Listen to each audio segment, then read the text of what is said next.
আসসালামু আলাইকুম। আশা করছি সবাই অনেক ভালো আছেন। বাসায় আমাদের প্রায় কলা আনা হয় এবং অনেক সময় সেই কলার থেকে কিছু কলা অতিরিক্ত বেশি পেকে যায় এবং পরবর্তীতে সেই কলাগুলো আর কেউ খেতে চায় না। তবে এই অতিরিক্ত বেশি পাকা কলা দিয়ে কিন্তু ভীষণ মজার এই কলার বড়া তৈরি করা যায়। এভাবে কলার বড়া তৈরি করে দিলে সবাই নিমিষেই খেয়ে ফেলবে। চলুন তাহলে শুরু করা যাক।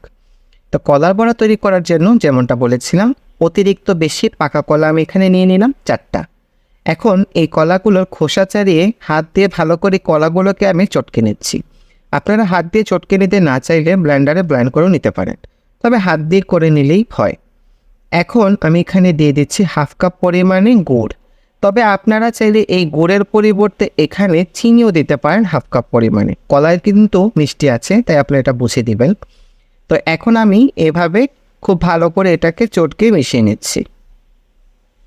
তো আমার এটা হয়ে গিয়েছে। এবার আমি এখন এখানে দিয়ে দিচ্ছি স্বাদ মতো লবণ।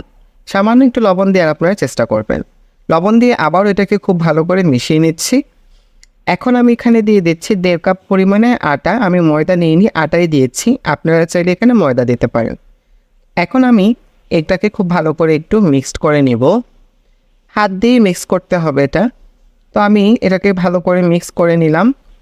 এবার এখন আমি এখানে দিয়ে দিচ্ছি 3/4 কাপ পরিমাণে চালের গুঁড়া। চালের গুঁড়া আর ময়দা দুটো ব্যবহার করলে যেমন ক্রিস্পি হবে তেমন আবার সফটও থাকবে। তো দেখুন, চালের গুঁড়া দিয়েও আমি খুব ভালো করে এটাকে মিশিয়ে নিচ্ছি এবং এটার কনসিস্টেন্সিটা এরকমই হবে। এবার এই মিশ্রণটা এভাবে রেখে দিব 10 মিনিটের জন্য। আর এই মিশ্রণটা তৈরি করার সময় আপনারা কোনো বেকিং পাউডার, বেকিং সোডা ব্যবহার করবেন না। এখন আমি চুলায় একটা ফ্রাইং প্যান বসিয়ে দিলাম। এখন এর মধ্যে আমি দিয়ে দিচ্ছি পরিমাণ মতো সয়াবিন তেল। তো তেলটা দিয়ে চুলাটা অন করে দিব এবং তেলটা একটু গরম হয়ে যাওয়া পর্যন্ত অপেক্ষা করব। তেলটা মোটামুটি গরম হয়ে গিয়েছে। এখন আমি এখানে বড়া দিয়ে দিচ্ছি। আপনারা হাত দিয়ে জাস্ট এভাবে বড়াটা দিয়ে দেবেন। তো ছোট কিংবা বড় যেরকমটা আসলে আপনাদের পছন্দ সেরকমটা আপনারা দিয়ে দিবেন। তো এক বেচে অনেকগুলো বড়া একসাথে ভাজা যায়, তাই আমি এভাবে ছোট ছোট করে বড়াগুলো দিচ্ছি। চুলার আঁচটা মিডিয়ামে থাকবে, অতিরিক্ত বাড়িয়েও রাখবেন না আবার খুব কমিয়েও রাখবেন না, এরকম মাঝামাঝি থাকবে। এখন দেখুন এটা নিচে খানিকটা ভাজা হয়ে গিয়েছে। এ পর্যায়ে আমি একটা কাঠি দিয়ে এগুলোকে একটু উল্টিয়ে দিচ্ছি। তো সবগুলো এভাবে আমি একটু উল্টিয়ে দিব। একটা পাশ ভাজা হয়ে গেলে পরে আরেকটা পাশ উল্টে দিবেন। এভাবে উল্টিয়ে পাল্টিয়ে এগুলোকে চুলার আঁচটা মিডিয়ামে রেখে ভেজে নিতে হবে। দেখুন বড়াগুলো কি সুন্দর ফুলে উঠেছে আর এগুলো অলমোস্ট ভাজা হয়ে গিয়েছে।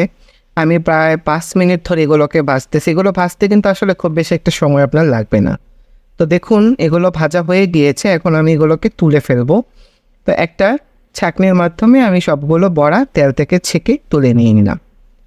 এভাবে করে বাকির যে ব্যাটারটা আছে সেটা দিয়েও এভাবে বড়াটা তৈরি করে নিব। আবার সবগুলো বড়া ভাজা হয়ে গিয়েছে, তার মধ্যে থেকে কিছুটা বড়া আমি নিয়ে একটু পরিবেশন করে দিলাম। দেখুন মাশাআল্লাহ বড়াগুলো কতটা সুন্দর হয়েছে। একটা বড়া আমি আপনাদেরকে ছিঁড়ে দেখাই। এটার উপরের পার্টটা একটু ক্রিস্পি এবং ভেতরের পার্টটা একদম সফট হবে। আশা করছি আজকের রেসিপিটা আপনাদের ভালো লেগেছে। সবাই অনেক ভালো থাকবেন, সুস্থ থাকবেন। এই কেমন যে বিদায় নিয়ে নিচ্ছি। আল্লাহ হাফেজ।